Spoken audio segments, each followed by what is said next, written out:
உங்களுடைய தங்கம், வெள்ளி, வைர நகைகளை உடனே செல் பண்ணுமா? நம்பிக்கையான நிறுவனம் மேக்ஸ் கோல்ட். கால் 04445454545.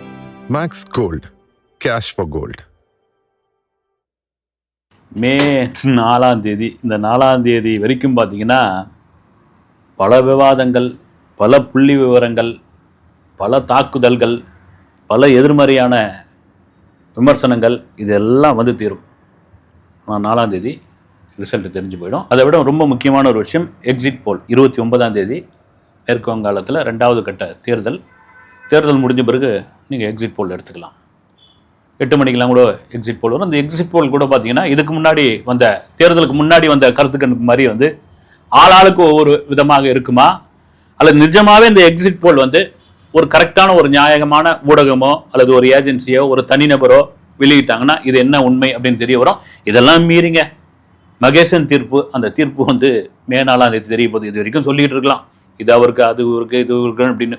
இதை விட முக்கியமான ஒரு விஷயம் என்னன்னா, தொடர் தாக்குதல் விஜய் மீது. தாக்குதல் மீன் வந்து இந்த சோசியல் மீடியாவுடைய வளர்ச்சி, அதனுடைய அந்த ஆழம், இதெல்லாம் எந்த பக்கம் பலமாக இருக்குதோ அதே ஒரு பக்கம் வந்து விமர்சனமாகவும் அது மாறிக்கிட்டு இருக்கு. குறிப்பாக நேற்று காலையில் வந்து தபாக வேட்பாளர், பெரம்பூர் தொகுதியினுடைய வேட்பாளர் ஜோசப் விஜய் அவர்களுடைய மனுவை வந்து நீங்கள் ஆய்வு செய்யணும் அப்படின்னு ஒரு வாக்காளர் கோர்ட்டில் போட்ட ஒரு மனு என்ன போட்டிருந்தாருன்னா, விஜயோடைய மனைவி சங்கீதா அவர்களுக்கு 12 கோடி ரூபாய் கடனாக 12.5 கடனாக நான் கொடுத்துருக்குறேன் அப்படின்னு அவர் குறிப்பிட்டிருக்காரு. இதில் எங்களுக்கு பெரிய டவுட் இருக்குது, இந்த மனுவை நீங்கள் ஆய்வு செய்யணும், அதை விசாரிக்கணும், அவருடைய இது வந்து தகுதியற்றது அப்படின்னு நீங்கள் வந்து தள்ளுபடி பண்ணணும், அவருடைய அந்த நிற்பதற்கான அந்த கேண்டிடேட் வந்து தகுதியற்றவர் அப்படின்ற அளவுக்கு நீங்கள் வந்து அதை வந்து தீர்ப்பு கொடுக்கணுன்ற மாதிரி ஏதோ போட்டிருந்தாங்க. வந்து எலெக்ஷன் முடிஞ்சு போச்சு, இன்றைக்கி கோர்ட் வந்து அந்த மனுவையே தள்ளுபடி பண்ணிட்டாங்க. இங்கே பிரச்சனை அங்கேருந்து தான் ஆரம்பிக்குது, எங்கேயாவது ஒரு வேளை ஆரம்பிக்கலாம் அப்படின்னு. அதுக்கு ஒரு பக்கம் விமர்சனம் வந்து என்னென்னோ விமர்சனம் வந்து, ஏங்க ஒரு கோர்ட் வந்து ஒரு மனு எடுக்கிறாங்க, விசாரிக்கிறாங்க, அதில் எந்த முகாந்திரமும் இல்லை, எந்த இதுவும் இல்லை, ஆதாரமும் இல்லை, கரெக்டாக ஒரு மனு தாக்கல் பண்ணது சரிதான், இதெல்லாம் எடுத்துன்னு வந்து கோர்ட் நேரத்தை வீணாக்காதீங்க, எடுத்துன்னு போங்க அப்படின்னு சொன்னால், இதுக்குள்ளே பிஜேபி இருக்குது, இதுக்குள்ளே ஆர்எஸ்எஸ் இருக்குது. விஜய் யார் தெரியுமா? விஜய் எந்த பி டீம்னு இவ்வளோ நாள் உங்களுக்கு தெரியாமலா இருந்தது? கொள்கை எதிரி, அரசியல் எதிரி. அவர் சும்மா வந்து மேடையில் முடங்கிறது தான், அவரை கரெக்டாக ப்ளே பண்ணிக்கிட்டு இருக்கிறது வந்து பிஜேபி தான் அப்படின்னு அதுக்கான எந்த வித ஆதாரமும் கிடையாது. வந்து என்ன வேணாலும் பேசிட்டு போயிடலாமா? ஏன்னா விஜய் எந்த அளவிற்கு திமுக அரசியல் எதிர்த்தாரோ அந்த அளவிற்கு மத்தியில் உள்ள பிஜேபி அரசியலும் அவர் எதிர்த்தார் என்பதில் மாற்று கருத்து கிடையாது. இல்லை பர்சன்டேஜ் ஒன்றா மாறும், விகிதாச்சாரம் பண்ணால் கூடும் குறையுமே கண்டி, திரும்ப அவர் சொன்ன ஒரு விஷயம் கொள்கை எதிரி, அரசியல் எதிரின்னு. ஒருவேளை அவர் பிஜேபியோட பி டீம் தான், ஆர்எஸ்எஸ் உடைய கைகூலி தான் அப்படின்னு முடிவு பண்ணியிருந்தா, இடையில சில மாதம் கூட கிடையாது, ஒரு 2-3 மாதத்துக்கு முன்னாடி ஒரு இது வந்தது தெரியுங்களா? என்டிஏ கூட்டணி கூட வந்து தபாக சேரப்போது, 95 சீட்டுக்கு கேட்குறாங்க, 65 சீட்டு கேட்குறாங்க, துணை முதல்வர், ஆட்சியில் 2 வருஷம் பங்கு, அது இதுன்னு என்னென்னவோ ஓடிக்கிட்டு இருந்தது. அப்படின்னு ஆமாங்க, நான் என்டிஏ கூட்டணியில் சேர்றேங்க, வரட்டங்க, ஒரு ஆட்சி அமையிட்டங்க, இதுக்கப்புறம் திமுக வானாங்க, நான் முடிவு பண்ணிட்டேங்க, என் கொள்கை வந்து இப்போ கொள்கை எதிரின்ற ஒரு விஷயத்தை நான் ஓரங்கட்டி வச்சுட்டேங்க, எனக்கு மக்கள் வாக்களிப்பாங்க, எனக்கு வந்து சீட்டு தாங்க முக்கியம், நான் அரசியலில் வந்து துணை முதல்வராக வரணும், அல்லது வந்து 2.5 வருஷம் நாங்கள் ஆட்சி பண்ணுறோமோ அப்படின்னு ஒரு முடிவுக்கு டேரிங்காக வந்திருக்கலாமே. என்ன பாதி எதிர்ப்பாக மாறி இருக்கும், இல்லது கொஞ்சம் ஓட்டு கம்மியாக இருக்கும், அந்த விமர்சனத்தை கொஞ்சம் நேரத்தை மறந்து போயிருப்பாங்க. இல்லை விஜய்க்கு தாங்க போடுவேன், எங்கள் அண்ணன் எது பண்ணாலும் கரெக்டாக தாங்க இருக்கும் அப்படின்னு அந்த ஓட்டு விழுந்திருக்கும். ஒரு வேலை நினைச்சிருந்தா ஈஸியாக ஜெயிக்கணுன்ற ஒரு வழி இருக்குதுல்ல நீங்கள் சொல்கிற மாதிரி. ஆனால் விஜய் அதை பண்ணவே இல்லையே. நான் திரும்பவும் சொல்கிறேன், நான் வந்து எனக்கு வேணா இந்திய கூட்டணி வேணா, எந்த கூட்டணி வேணா, நான் தனித்து தான் நிற்பேன் அப்படின்னு தனித்து தான் நின்னார். வந்து காரணம் திரும்பவும் அது தனித்து நிற்க போறேன்னு சொன்ன பிறகும் என்ன காரணம் வந்ததுன்னா, பத்தியா சிறுபான்மையினர் ஓட்டு எங்கேருந்து சிதறிட்டு போயிட போதுன்றதுக்காக விஜய் வந்து பேக் அடிச்சிட்டாரு. ஏன்னா என்டிஏ கூட்டணிக்குள்ள போனா சிறுபான்மையினர் ஓட்டு அப்படியே வந்து திமுக பக்கம் போயிடும். ஆரம்பத்திலிருந்து பிறப்பிற்கும் எல்லா உயிர்க்கும் அப்படின்ற ஒரு விஷயத்தை விஜய் தொடர்ச்சியாக, அதுவும் கடைசியாக இந்த ஒய்எம்சி நந்தனம் தேர்தல் பிரச்சாரம் முடியுதில்ல, அந்த நேரத்தில் பேசுறது ஒரு இஸ்லாமியர், ஒரு கிறிஸ்துவர், ஒரு இந்து, இந்த பாகுபாடு எங்கள் கட்சியில் கிடையவே கிடையாது. இது வெறும் வாக்குறுதியா, இந்த தேர்தலுக்காக நான் சொல்லலை. நான் எதிர்காலத்தில் நாங்கள் வந்தால் கூட இதுதான் எங்கள் நிலைப்பாடாக இருக்கும், அப்படி பிரிச்செல்லாம் நாங்கள் பார்க்கவே மாட்டோம், எல்லாரும் அண்ணன் தம்பி தான் அப்படி சொன்னது உண்மையிலே அவர் வாக்குக்காகன்னு நான் நினைக்கல. மனசார சொன்ன ஒரு விஷயமா தான் இருக்கும். இதுல என்னத்துக்கு பிரிச்சாண்டு, ஒரு மதத்தை வச்சு பிரிச்சாண்டு என்ன இதுல அரசியல் பண்ணிட போறீங்க நீங்க? அப்படி அரசியல் என்ன, அப்படி ஒரு அரசியல் பண்ணி என்ன? காலகாலமா அந்த அரசியல் தான் நடந்துகிட்டு இருக்கு, எல்லாரும் அண்ணன் தம்பியா இருந்துட்டு போவோமே.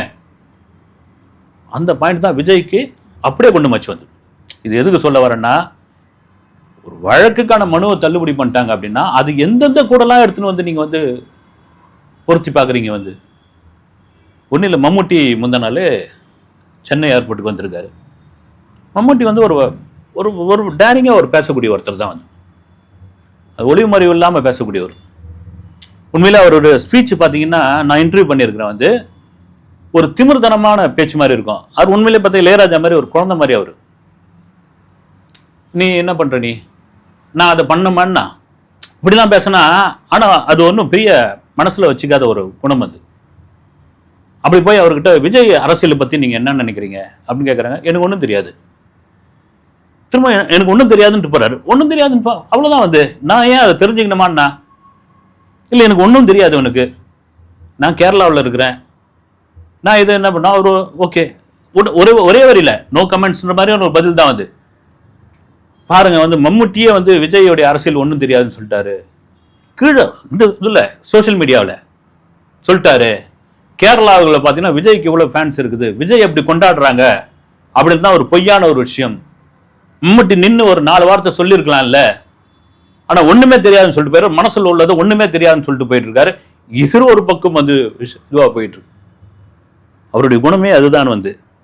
இதை ஈஸியாக எடுத்துக்கூடிய ஒரு விஷயம் தான். ஏன்னா நீங்கள் எல்லாத்துக்கும் ஒரு எதிர்வினை ஆற்றணும்னு முடிவு பண்ணியாச்சு. விஜய்க்காக சொல்கிறாங்க, எது பேசினாலும் அதுக்கு ஒரு எதிர்வினை ஆற்ற வேண்டும் அப்படின்னு ஆயிடுச்சு. இப்போ கருத்து கணிப்பு, நிச்சயமா இந்த கருத்து கணிப்பு விடுங்க, கருத்து கணிப்பு, கருத்து திணிப்பு, இப்போ உட்காந்து ஊடகங்கள்ல பேசிட்டு இருக்காங்க. ஆளாளுக்கு 170 அவங்க வந்துருவாங்க, 110 அவங்க வந்துருவாங்க, அப்புறம் தாவேக்கா 5 வந்துருவாங்க. இல்லை தாவேக்கா தான் ஆட்சி அமைக்க போது. இப்படியா ஆளாளுக்கு ஆருடம் சொல்லி கொண்டு இருக்கிறார்கள். ஒரு பக்கம் நிஜமாக ஆருடம் சொல்றவங்களும் ஜோசியம் சொல்றவங்களும் கட்டம் பார்த்து அவங்க சொல்லிக்கிட்டு இருக்காங்க. விஜய்க்கு நீச்ச உச்ச யோகம், அப்புறம் விபரீத ராஜயோகம் அப்படின்னு ஒரு சிலர் இல்லை இல்லை அவருக்கு கடகராசி இந்த நேரம் ஒரு பெரிய போராட்டத்தில் மாட்டிகிட்டு இருக்காரு, இந்த இது அங்கே இருக்குது அங்கே இருக்குன்னு அது அவங்களுக்கு நான் அதை விமர்சிக்கல. ஜோதிடத்தின் மீது நம்பிக்கை உள்ளவர்கள் அதை பார்க்குறாங்க, அதுக்கும் அவ்வளோ வியூஸ் போகுது, அதுக்கும் ஒரு வரவேற்பு இருக்குது. காரணம் என்னன்னா, இந்த தமிழக அரசியல் களத்தில் இது உண்மையிலேயே நான் கூட முதல்ல விஜய் ஏதோ சொல்றாரு பழகுது, 50 வருஷத்துக்கு ஒரு முறை வரக்கூடிய ஒரு அதிசய தேர்தல், அபூர்வ தேர்தல் அப்படி இப்படின்னு ஒரு ரைமிங்கில் அடிச்சு விடுறாரு பொழுதுன்னு பார்த்தா இப்போதான் தெரியுது இது ஒரு அதிசய தேர்தல் தான். நீங்கள் யார் என்னன்னு நீங்கள் திடமாக ஒரு முடிவு சொல்ல முடியுங்க பாருங்க. கருத்து கணிப்பு முடிய முடியாது. எக்ஸிட் போல் வந்த பிறகு கூட அது கூட 100% இல்லை, 70% கூட கிடையாது. திங்கட்கிழமை காலையில் ஒரு 2 மணி நேரத்தில் ஒரு 3 மணி நேரத்தில் முழுசாக கூட தெரிஞ்சிடும் அது என்னன்னு முடிவு பண்ணி.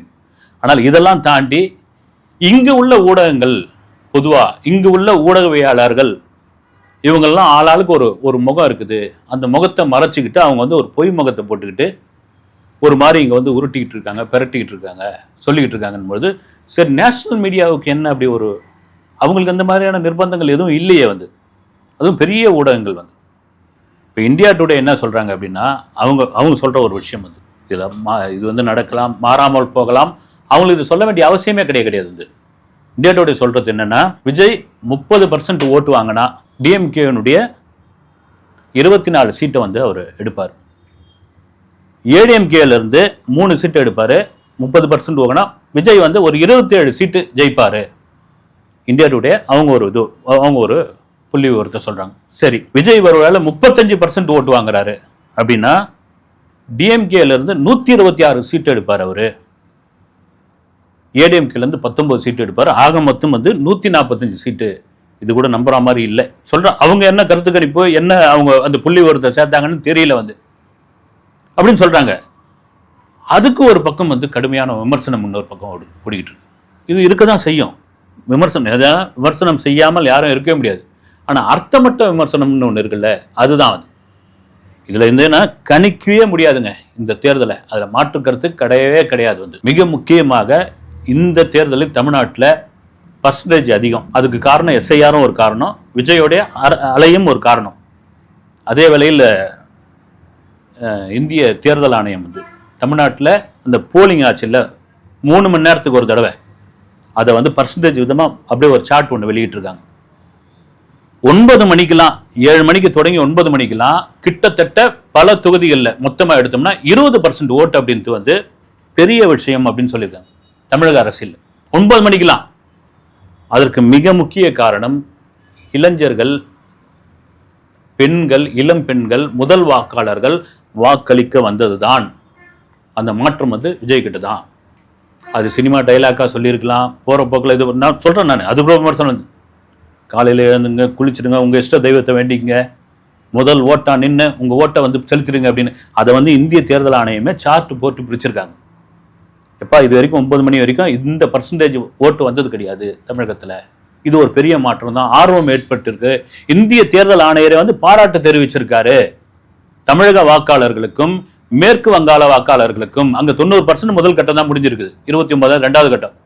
அப்படி ஒரு மாற்றம் ஏற்பட்டிருக்குன்னா வரவேற்கக்கூடிய ஒரு மாற்றம். இது இன்னொரு பக்கம் போயிட்டு இருக்கும்போது ஒரு பிரபல பத்திரிகையாளர், அவர் பிரபல பத்திரிகையாளர் தான், அவர் பேரை சொல்ல விரும்பல. அவர் என்ன சொல்றாருன்னா, இந்த ஓட்டு போடுற மிஷின் இருக்குல்ல, அந்த மிஷினில் வந்து குளறுபடி பண்ணி அதை வந்து கண்காணிச்சுக்கிட்டே இருக்கணுமா. இந்த 10 நாள் வந்து சாதாரண விஷயம் கிடையாது. வந்து 8 நாள், இன்னும் 8 நாள் 7 நாளாக தான் இருக்குது. சாதாரண விஷயமே கிடையாது. கண்காணிச்சுக்கிட்டே இருக்கணும். ஏன் கண்காணிச்சுட்டு இருக்கணும்னா, அவர் சொல்கிற காரணம் பாருங்க, வந்து பிஜேபி அந்த ஓட்டு மிஷினில் போய் ஏதோ தில்லாலங்கடி வேலைலாம் பண்ணி விஜயை ஜெயிக்க வைக்கிறதுக்கான வேலை பண்ணிக்கிட்டு இருக்காங்க அப்படின்னு அவர் ஒரு புள்ளி விவரம். ஏதோ இதெல்லாம் பண்ணிட்டா விஜய் வந்து இவ்வளோ வாக்கு, இவ்வளோ சீட்டு பெற்று முதலமைச்சர் ஆகிடுவார். அதுக்கு ஏங்க பிஜேபி இவ்வளோ தூரம் தலையை சுற்றி வாழை சுற்றி மூக்கு தோட வேண்டிய ஏன் காலம் வந்து அது ஏன் விஜய்க்கு பண்ணணும்? வந்து தொடர்ச்சியாக கொள்கை எதிரி ஒன்றிய அரசு அப்படின்னு விமர்சனம் பண்ணிட்டு இருக்க விஜய்க்கு ஏன் வந்து அதை செய்யணும்? அவங்க என்டிஏ கூட்டணிக்கு செஞ்சுட்டு போறாங்களே, ஏடிஎம்கே ஆட்சிக்கு வந்துருமே, எடப்பாடி மேல வந்துருவாரு அப்படி சொன்னா கூட அதுல ஒரு லாஜிக் இருக்கு. லாஜிக்கே இல்லாம ஒரு பக்கம் பேசிட்டு இருக்காரு. Right, okay. இதெல்லாம் தாண்டி மே 4ஆம் தேதி திரும்பவும் சொல்றது என்னன்னா, இதெல்லாம் நான் பேசுறது உட்பட கூட மே 4ஆம் தேதி தெரிஞ்சு போயிடுவது, என்ன தெரிஞ்சு போயிடுவது. காத்திருப்போம். அதுவரை வணக்கம்.